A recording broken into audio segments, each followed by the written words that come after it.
Yeah, my name's Michael. You should pronounce it Michael because I'm German originally.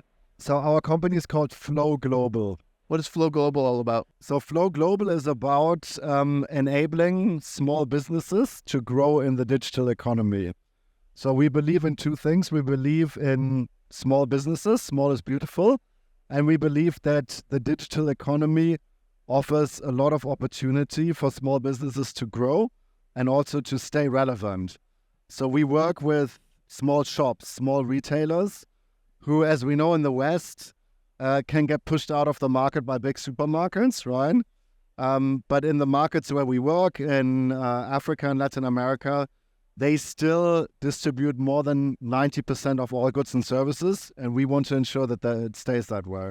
On a tactical level, what is it that your firm does for them?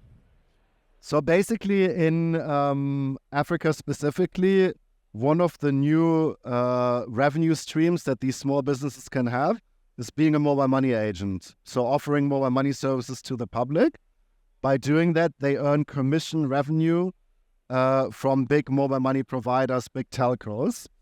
But they're constrained by one thing, which is working capital. So in order to offer mobile money services, they need to buy e-money float, just like they need to buy Coca-Cola. If they want to sell Coca-Cola, they need to buy the bottles. And what we do is, by analyzing transaction data that they have, we give them more working capital in the form of e-money float. So basically more stock that they can sell in their business. So if you can imagine, a typical retailer would sell around $200-300 worth of e-money float every week. With us, they can very quickly sell 500, and over a 6-month period, around $2,000. So basically quadrupling their business income. How much traction have you had so far? Yeah, so we've proven this in 2 markets now, in Uganda and Rwanda, and in 11 different mobile money ecosystems. So we work with different mobile money providers who all have their own ecosystem. And we've dispersed more than $70 million to more than 11,000 small retailers. So we would say it's definitely proven, which is also, we think, backed by the fact that out of the 70 million we dispersed, only 0.18% was not repaid on time, right? So small businesses that we finance really value our service because they know that if they don't repay, they will not be eligible for the next liquidity advance, the next loan, right?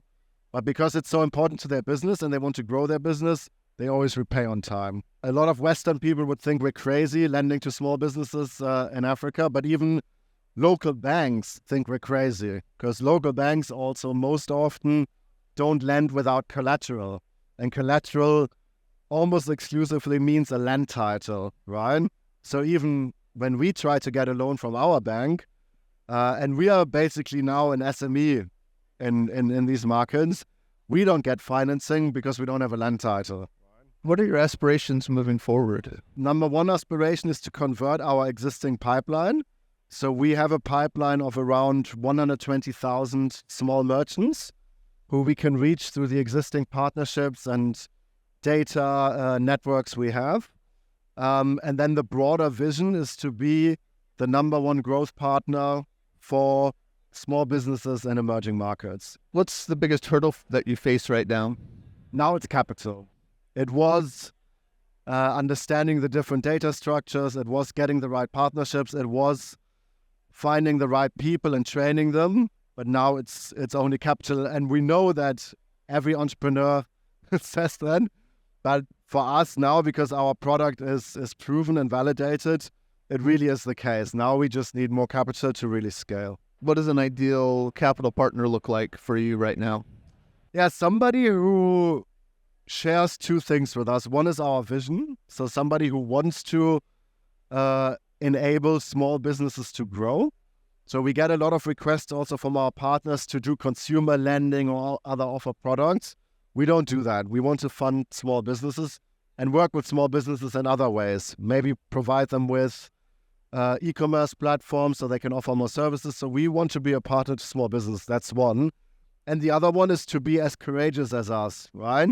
So what happens a lot of the time is that we talk to potential investors and they say, yes, we love what you do and it's amazing that you take this risk, but we're only going to fund 20% of your existing portfolio, or even worse, of your audited portfolio, right?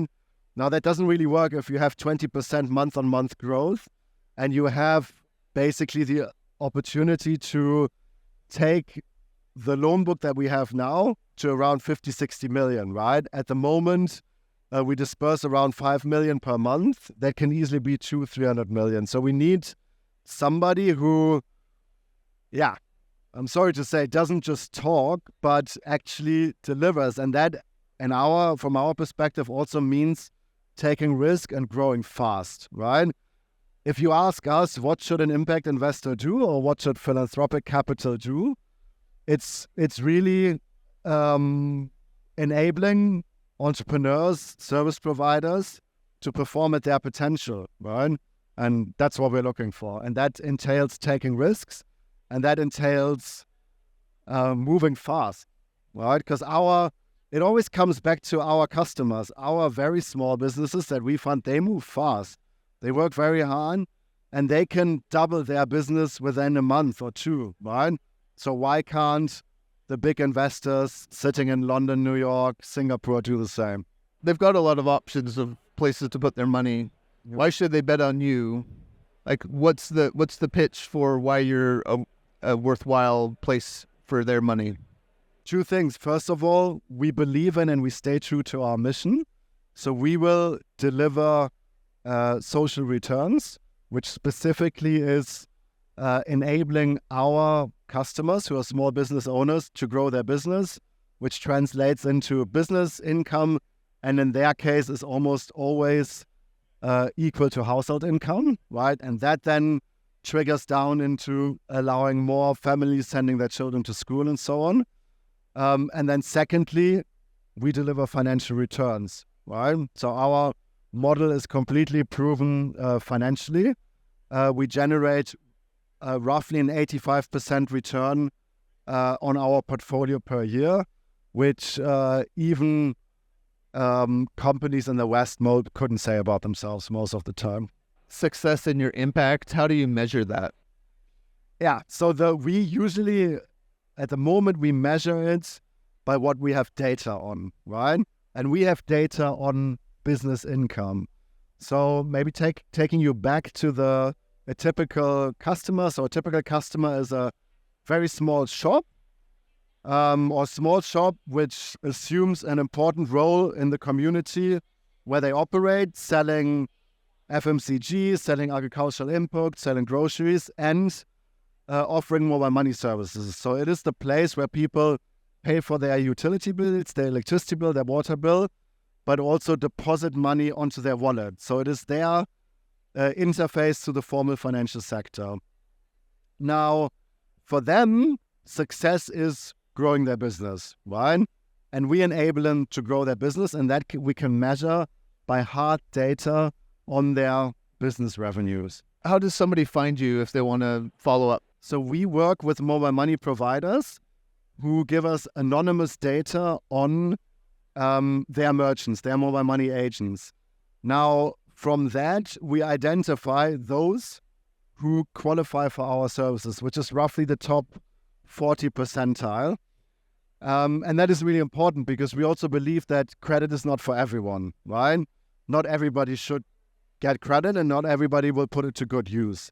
So it's important to us that we work with businesses who want to grow and have the ability to grow and put capital to good use, right?